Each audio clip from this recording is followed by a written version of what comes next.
Ito na yung pamangki. Ayan.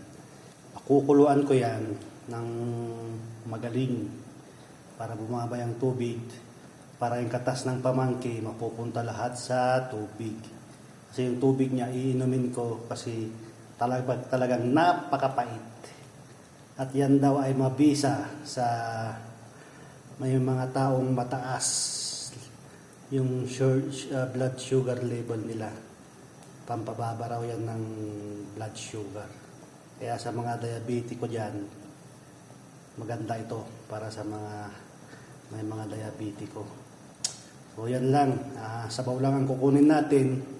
Although yung mga kasamahan natin ibang lahi, pinapakuluan nila yan tapos ginigisa sa kamatis, lalagyan ng mga spices. Yun ang uulamin nila.